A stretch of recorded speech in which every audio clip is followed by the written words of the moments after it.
Olá, hoje nós vamos falar sobre a Páscoa. Quando foi realizada a primeira Páscoa? Quando começou essa história de ovos na Páscoa? A Páscoa e suas diferentes culturas nas maneiras de realizações. E o coelhinho? Isso e muito mais, eu quero que você não saia daí. Nós vamos juntos sermos abençoados com essa palavra hoje aos nossos corações. Eu sou o pastor Cláudio Veiga e peço carinhosamente a você que não se inscreveu no meu canal ainda. Se inscreva agora, clique no sininho para receber as notificações, deixe o seu joinha, você vai estar nos ajudando aqui no nosso canal, mas principalmente compartilhe com seus amigos. Vidas vão ser edificadas, tá certo? Deixe o seu like, vai ser bênção para nós. A Páscoa é muito mais do que uma simples comemoração, uma confraternização em tempo de renovo, alegria entre família, com bacalhau e com ovos de chocolate. A Páscoa cristã é a mais importante das festividades do cristianismo, porque fala da morte e ressurreição do Senhor Jesus. A primeira Páscoa aconteceu há 3.500 anos, quando o povo de Deus, depois de muito tempo de escravidão na terra do Egito, recebeu a liberdade pelo Senhor.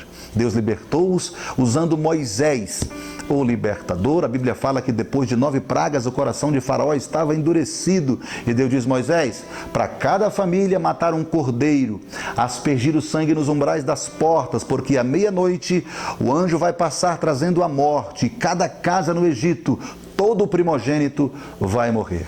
Bem, a marca era a marca do sangue para quando o anjo passasse. Eis aí a origem do termo passagem, ou seja, do hebraico Pesach, ou Pessá, passagem sobre, ou passar por cima, ou ainda poupar. Quando o anjo passou à meia-noite, todos os primogênitos da terra do Egito morreram, porque a morte os alcançou. Mas interessante que na terra de Gósen, bem pertinho, o povo de Deus, segundo a orientação do Senhor a Moisés e a Arão, havia colocado nos umbrais das portas a marca do sangue do cordeiro, e nenhum sequer morreu, foram poupados por causa da marca do sangue. A observação que Deus fez é que aquela noite todos deveriam comer da carne daquele cordeiro que fosse morto, ainda naquela refeição com pães asmos ou pães ázimos, ou seja, com massa sem fermento, e naquela refeição beberiam ervas amargas, certamente a última amargura daquele povo naquela terra de escravidão, antes de serem libertados das garras de Faraó. Fazendo uma analogia sobre essa Páscoa, a primeira Páscoa para a Páscoa cristã, a gente vê, lá nessa Páscoa, um cordeiro deveria ser perfeito, sem mácula, puro. Nessa Páscoa, o cordeiro foi o próprio Senhor Jesus, o cordeiro pascual, perfeito, santo, imaculado. Na primeira Páscoa, a marca do sangue para na passagem a morte não entrar. Nessa Páscoa, fomos marcados pelo sangue do Cordeiro de Deus. Fomos todos marcados por pecado, porque fomos separados, destituídos da glória do Senhor quando pecamos, e agora Satanás não pode nos invadir, não pode nos matar, não pode nos causar dano algum, porque nos umbrais da nossa vida espiritual temos a marca do sangue de Jesus. O nosso Cordeiro Pascal, Jesus, é a nossa Páscoa. Falando da cultura da Páscoa, a gente podia perceber que existem diferentes culturas na realização da Páscoa. Por exemplo, a cultura judaica, a Páscoa é realizada em uma semana. E essa Páscoa começa no dia 14 do mês de Nissan, ou Nisan, que é o primeiro mês do calendário judaico. O mesmo mês em que a Páscoa aconteceu lá na terra do Egito, quando Deus libertou o povo. E por que no dia 14? Embora Deus tivesse dito a Moisés que separasse um cordeiro no dia 10, que era do mês de Nissan, esse cordeiro ficaria separado, guardado até o dia 14. E foi no dia 14 que esse cordeiro foi morto. Por isso começa a celebração da Páscoa na cultura judaica no dia 14 e vai até o dia 21. É uma semana de festividade. Outra observação da cultura judaica com relação à Páscoa é que eles comem na primeira noite, fazem um grande jantar chamado Seder. Para a cultura judaica, para quem está em Israel. Para quem está fora de Israel, são 2 dias no começo dessa semana, essa festividade. Eles fazem o Seder, que é um grande jantar, e continuam aplicando essa cultura de não comerem o fermento, são pães asmos ou ázimos, a massa sem fermento que é chamado de matzá. A história ilustra que o motivo dessa não fermentação, claro que para a nossa Páscoa cristã a gente entende que o fermento significa também a mistura de outras coisas, o pecado na nossa vida, mas também falava a respeito da necessidade ou da urgência do povo sair, por isso eles não tinham tempo de preparar um bolo com a fermentação, como costumeiramente costumavam fazer. Tanto é que Deus diz no capítulo 12, versículo 11 do livro do Êxodo, que a Páscoa deveria ser comida assim. Estavam prontos, vestidos, lombos cingidos, pés calçados, cajado na mão, e eles deveriam comer apressadamente. Isso fala de não fermento, não tem tempo de preparar segundo a cultura, à espera das preciosidades do bolo ou do pão. E isso também para o povo lembrar que Deus os tirara repentinamente, libertando-os das garras de Faraó. E isso veio a ser um estatuto perpétuo entre o povo de Deus e hoje ainda continua essa cultura na nação judaica. Outra maneira diferente de se comemorar a Páscoa, mesmo entre o cristianismo, há distinção. Por exemplo, o povo católico para o povo evangélico, ou também chamado de protestante. Os católicos comemoram fazendo menção de se envolverem durante toda a semana, começando a Páscoa no domingo de Ramos, que foi aquele domingo que Jesus entrou na cidade de Jerusalém montado num jumentinho, 0 quilômetros, que os seus discípulos pegaram por ordem dele, próximo à cidade de Betfagé e de Betânia. E quando entrou em Jerusalém, o povo começa a colocar os ramos, as folhas das palmeiras, seus lenços, lençóis, mantos, túnicas, e gritavam: bendito é o Rei que vem em nome do Senhor, glória a Deus nas maiores alturas e paz na terra aos homens de boa vontade. Quero abrir um parênteses aqui para dizer que esse mesmo povo que gritava naquele domingo, bendito é o Rei que vem em nome do Senhor, é o mesmo povo que 5 dias depois, na sexta-feira subsequente, menos de uma semana, estaria diante de Pôncio Pilatos gritando: crucifica, crucifica, mata o Nazareno e solta-nos a Barrabás. Fecha o parêntese. Continuando a tradição da semana da Páscoa para os católicos, eles vão até o domingo, e nós, para o povo evangélico, também chamado de protestantes, a gente prioriza mais as nossas celebrações. A sexta-feira, que é chamada Sexta-feira da Paixão, foi o dia que Jesus Cristo foi crucificado e, consequentemente, morto e sepultado, e também o domingo, que é o dia da ressurreição de Jesus, o nosso Cordeiro Pascal. Observamos ainda que na cultura católica, eles observam e guardam a chamada quaresma, com autopenitências, fazendo menção aos 40 dias de Jesus no deserto. Quaresma significa 40 dias antes da semana da Páscoa, além de não comer carnes nessa semana e outros detalhes mais. Já para a gente comemora a sexta-feira e o domingo, a morte e a ressurreição do Senhor Jesus. Aí uma pergunta que não quer calar: e os ovos da Páscoa? Como é que surge essa história? A verdade é que em tempos muito remotos, em culturas antigas, já se presenteavam nessa data, que é a data da primavera, pessoas com ovos de galinha, mas esses ovos eram pintados. Isso é uma cultura dos egípcios antigos, dos persas, de povos germânicos, embora seja atribuída também aos chineses, pelos ovos pintados que eles usam também. Mas a verdade é que já presenteavam nessa época da primavera, e isso aumentou tanto que passou a ser esses ovos de galinha pintados, presenteados. Depois passou a ser, claro que esses ovos de galinha, em outras ocasiões ovos de gansas e de codornas, não eram para se comer, era apenas trocavam como lembranças, pintados em época pós-Cristo, pintavam até cenários relacionados ao cristianismo, pintavam a Jesus, desenhavam ali os discípulos, Maria, algo desse tipo assim. Mas depois passaram a aumentar o valor dos ovos. Por exemplo, já depois do século X na Inglaterra, durante o reinado de Eduardo I, ele mandava banhar ovos. Aí não eram mais ovos de galinhas, mas eles fabricavam ovos e banhavam ovos, outros até de galinha também, mas a cultura mostra que eles enriqueceram, banhavam ovos com ouro e dava para os seus súditos preferidos e para alguns familiares. Isso serviu de inspiração, por exemplo, para um grande joalheiro chamado Peter Carl Fabergé. esse moço que é de origem francesa, mas os pais já moravam na Rússia quando ele nasceu, e ficou muito famoso por fabricar joias caras para a família Romanov, essa família que introduziu os cesares na Rússia. Em 1885, um cesar chamado Alexandre I resolveu presentear a sua esposa, chamada Marie Federnova, né? Eu vou até ler direitinho aqui para não falar errado o nome da mulher. O nome da mulher era Marie Fedorovna, tá? Que era a imperatriz da Rússia.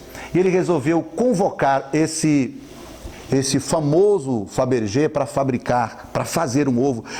E na parte externa usavam metais, usavam joias, pedras preciosas, coisas desse jeito.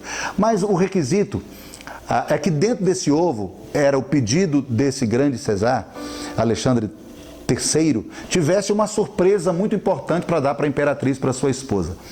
E aconteceu que quando esse Fabergé fez essa joia tão cara, e por isso ele ficou muito mais famoso ainda, não só entre a família Romanova, mas entre tantos outros, e não só na Rússia, mas no mundo inteiro, os ovos Romanov ficaram famosos no mundo inteiro. Gente, isso virou filmes. Aqui no Brasil mesmo, teve um filme que foi estrelado pelo Morgan Freeman, Morgan Freeman, e também pelo Antônio Bandeiras, a respeito dessa família Romanov e as riquezas que eles introduziram através desses ovos.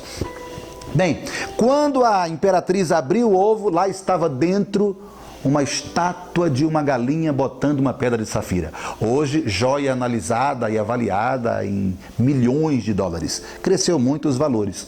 Todavia, a gente fica pensando, e como é que esses ovos foram introduzidos na Páscoa? No século X, na Inglaterra, é que esses presentes foram dados também na Páscoa por causa da data que coincidiu, que era a data da primavera, onde presenteavam e etc. Aí você pergunta, mas e esses ovos de chocolate, como é que surgiram? O ovo de chocolate passou a ser introduzido já no século X, ou seja, no século XX, porque no ano de 1819, um francês chamado François Louis, ele criou uma fábrica de ovos de chocolate. E diante dessa tradição, que vinha de ovos pintados, e por que ovos? Porque falava da vida, da eclosão da vida, do renascimento, era símbolo, né, simbologia de ressurreição. Então eles usavam os ovos para presentear as pessoas. E esse moço resolveu então fazer ovos de chocolate. Já vinha de ovos pintados, depois ovos como joias, agora ovo de chocolate. Em 1819, na França. E já do meio do século XX para frente, estourou no mundo essa cultura que hoje ganha muito dinheiro com ovos de chocolate. Aí você pergunta, mas e o coelhinho? Onde é que esse coelhinho entra nessa história? Aí você vai voltar comigo lá para o século IX, quando o cristianismo chega entre os povos germânicos e os alemães começam a entender a mensagem de Jesus e se converterem, eles aderem ao costume, à cultura da Páscoa cristã. Todavia, eles começam a inserir a cultura de apresentar os ovos, porque essa cultura de ovos era um culto a uma deusa chamada, a divindade da primavera, a deusa da primavera chamada Óstera, da cultura germânica. E eles apresentavam esses ovos diante dela como celebração no culto, dedicando a elas. E quando encerrava, a gente sabe que na Europa as estações são muito acentuadas, e quando terminava o rigoroso inverno na Europa, já começava a primavera. Aí já se vê na primavera aquela beleza da flora, a exuberância que a flora proporcionava, inclusive para o ciclo de procriação dos animais, e entre esses animais estava o coelho. Aí nascia na primavera os coelhos, aquela beleza toda, e eles inseriram no contexto de cultuar a essa deusa, que era a deusa da primavera, por nessa data procriarem os coelhos, e inseriram no contexto também da Páscoa. Aí é que a história do coelhinho começar a botar ovo. Eu nunca vi coelho botar ovo, inclusive nem ovo de cacau. Esse coelhinho nosso já bota ovo de chocolate mesmo. Mas brincadeira à parte, você está dizendo, então eles introduziram uma cultura pagã na cultura cristã? É exatamente isso que você entendeu. Quando eles se converteram, já foi introduzindo, foi entrando aos poucos, é por isso que surgiu tanto os ovos da Páscoa quanto o coelho. que esses ovos de chocolate e coelhinho, que é muito famoso hoje na Páscoa, tá certo? Para a cultura cristã, a gente sabe que Jesus é a nossa Páscoa. Para a cultura judaica, eles permanecem fazendo as suas festividades. E aí você pergunta, e como é que nasceu a data da Páscoa? Como é que surgiu? Nasceu no Concílio de Nicéia, em 335 depois de Cristo. Bem, Nicéia, porque foi em Nicéia, na Turquia, que foi realizado esse conselho, lá do dia 20 de maio até o dia 25 de julho. Era um conselho grande para definir como é que seria escolhida a data da Páscoa. E por que era a cidade da Turquia? Porque hoje, nesse lugar, é a cidade, deixa eu ler para você aqui, para não falar errado. O nome da cidade da Turquia é a cidade de Iznik. Hoje é a cidade de Iznik, que fica na Turquia, na Ásia Menor, próximo a Constantinopla. Então veja bem, como é que eles decidiram que escolheriam a data da Páscoa? Por causa da primavera, no domingo Jesus ressuscitou. Como é que vamos escolher se é sempre nessa data?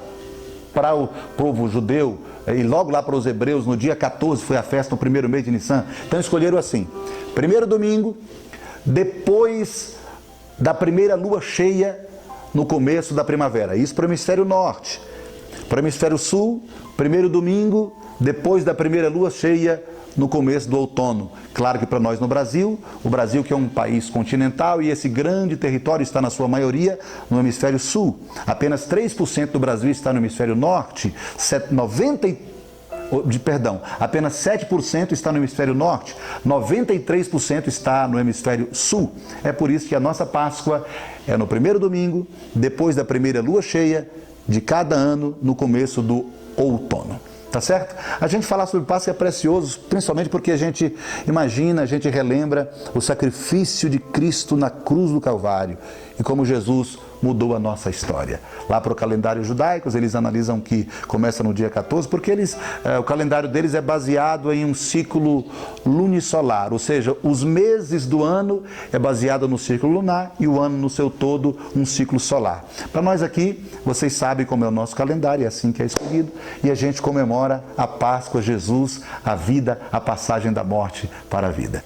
Jesus é a nossa Páscoa, o nosso Cordeiro Pascal, a nossa passagem da morte para a vida. Para você, o que é a Páscoa? Permita-me perguntar, como é que vai você? A gente celebra nessa data a ressurreição do Senhor Jesus.